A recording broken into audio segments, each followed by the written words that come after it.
I want to ask you something straight up. Is your data actually driving action, or are your presentations just adding to the information overload? It's a really common problem, but you know what? It's a solvable one. And this right here, this is the core idea we're going to dig into.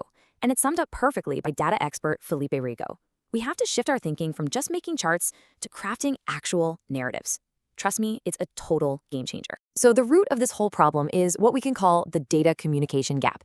It's that frustrating space between having amazing, rock-solid data and getting leaders to do anything with it. So why does this keep happening? Well, this gap exists because, honestly, data pros and business leaders are often living in two totally different worlds. On one side, you've got the data teams, and they are laser-focused on technical accuracy, getting all the nuance just right. But on the other side, leaders are running against the clock. They need the bottom line, the so what, and they need it now. And this mismatch, this is where incredible data just gets lost in translation. And the results?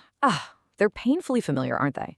We've all seen those dashboards with like 50 different charts that just give you a headache. We've all sat through presentations that are really just dated dumps.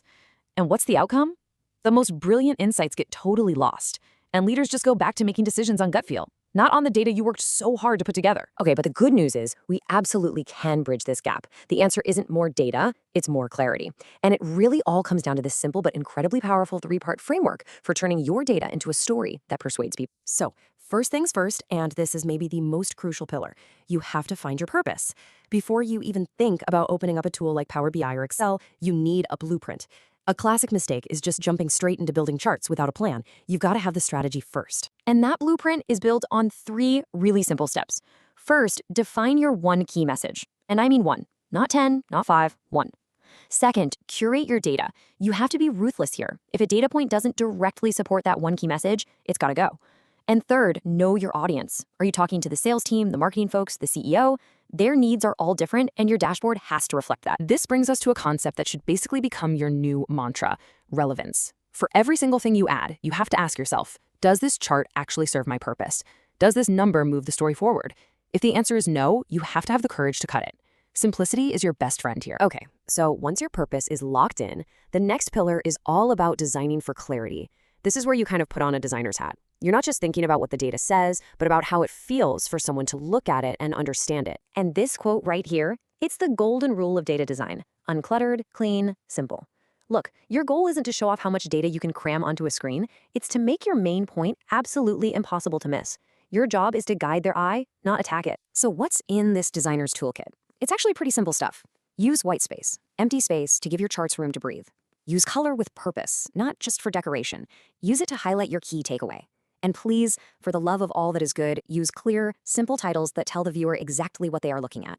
The world does not need another chart titled Chart 3B. So you've got a sharp purpose and a clean design.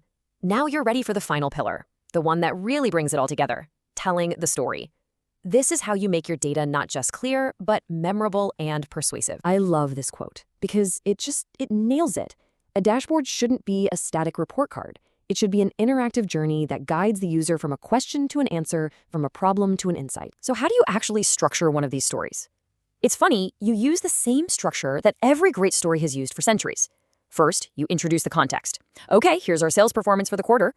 Then you establish a challenge or a conflict. Sales are up overall, but look, our profit margin in the Western region is tanking. And finally, you provide the resolution. That's because shipping costs are spiking, and here's what we recommend doing about it: context, challenge, resolution. It's that simple, and it is so powerful. When you get right down to it, these 3 pillars, purpose, design, and story, they aren't really separate things. They're a formula. When you combine a really clear purpose with a clean design and a compelling story, the result is always, always the same: impact. You finally get to move from just showing data to actually driving action. So I'll leave you with this one final thought. The next time you are staring at a wall of data, a giant spreadsheet, I want to challenge you. Look for the narrative that's hiding in there. Are you just going to see numbers?